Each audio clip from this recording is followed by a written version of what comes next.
role of the public in decisions about peace and war, the role of the public in decisions about the main lines of public policy in general. And it also suggests the irrelevance of electoral politics to major decisions of national policy. Unfortunately, you can't vote the rascals out because you never voted them in the first place. The corporate executives and the corporation lawyers and so on who overwhelmingly staff the executive, assisted increasingly by a university-based Mandarin class, these people remain in power no matter whom you elect. And furthermore, it's interesting to note that this ruling elite is pretty clear about its social role. As an example, take Robert McNamara, who is a person widely praised in liberal circles for his humanity, his technical brilliance, and his campaign to control the military. His views of social organization, I think, are quite illuminating. He says vital decision-making in policy matters as well as business must remain at the top. That is partly, though not completely, what the top is for. And he goes on to suggest that this is apparently a divine imperative. I quote, "God is clearly democratic.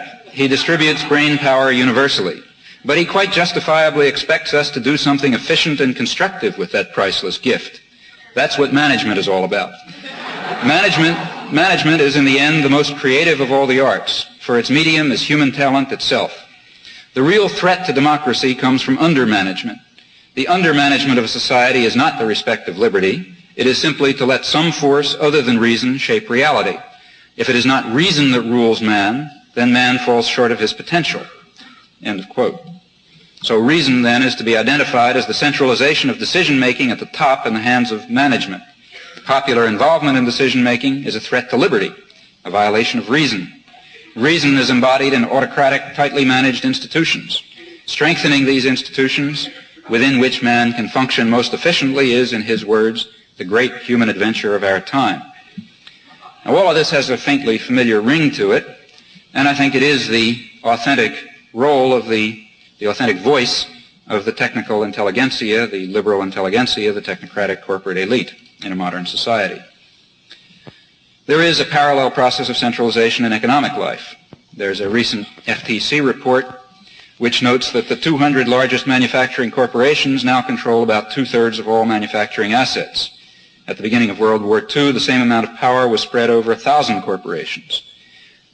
I quote the report. It says, "A small industrial elite of huge conglomerate companies is gobbling up American business and largely destroying competitive free enterprise. Furthermore," it says, "these 200 corporations are partially linked with each other and with other corporations in ways that may prevent or discourage independent behavior in market decisions." What is novel about such observations is only their source, the FTC.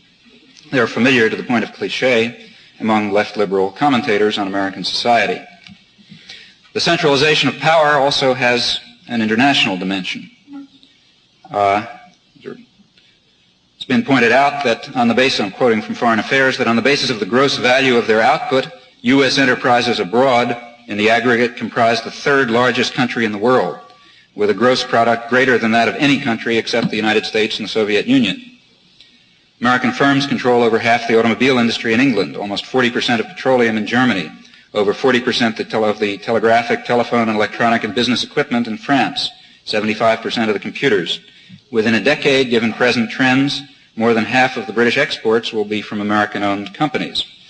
And furthermore, these are highly concentrated investments. 40% of direct investment in Germany, France, and Britain is by 3 firms, American firms.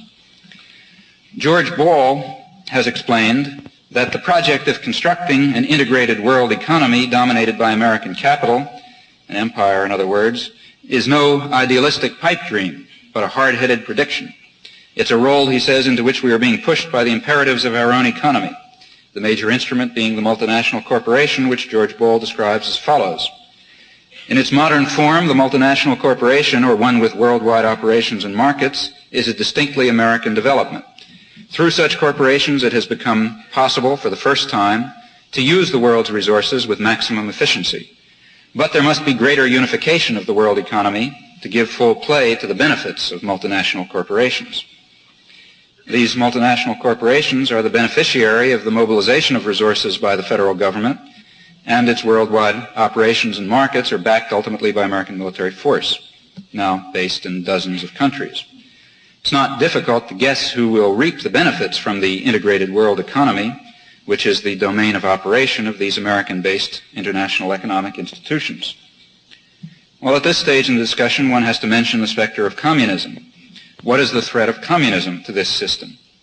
For a clear and cogent answer, one can turn to an extensive study of the Woodrow Wilson Foundation and the National Planning Association called The Political Economy of American Foreign Policy, a very important book, which was compiled by a representative segment of the tiny elite that largely sets public policy, whoever is technically in office. In effect, it's as close as you can come to a manifesto of the American ruling class. Here they define the primary threat of communism as, I quote, the economic transformation of the communist powers in ways which reduce their willingness or ability to complement the industrial economies of the West. That is the primary threat of communism. Communism, in short, reduces the willingness and ability of underdeveloped countries to function in the world capitalist economy in the manner of, for example, the Philippines, which has developed a colonial economy of a classic type after 75 years of American tutelage and domination. It's this doctrine which explains why the British economist Joan Robinson describes the American crusade against communism as a crusade against development. The Cold War ideology and the international communist conspiracy function in an important way as essentially a propaganda device to mobilize support at a particular historical moment for this long-time imperial enterprise. In fact, I believe that this is probably the main function of the Cold War. It serves as a useful device for the managers of American society and their counterparts in the Soviet Union to control their own populations and their own respective imperial systems. I think that the persistence of the Cold War can be in part explained by its utility for the managers of the two great world systems.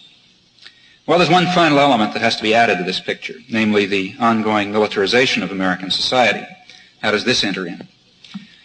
To see, I think one has to look back at World War II and to recall that prior to World War II, of course, we were deep in the Depression. World War II taught an important economic lesson. It taught the lesson that government-induced production in a carefully controlled economy, centrally controlled, could overcome the effects of a depression. I think this is what Charles E. Wilson had in mind in 1944 when he proposed that we have a permanent war economy in the post-war world. Of course, the trouble is that in a capitalist economy, there are only a number of ways in which government intervention can take place. It can't be competitive with the private empires, for example, which is to say that it can't be any useful production.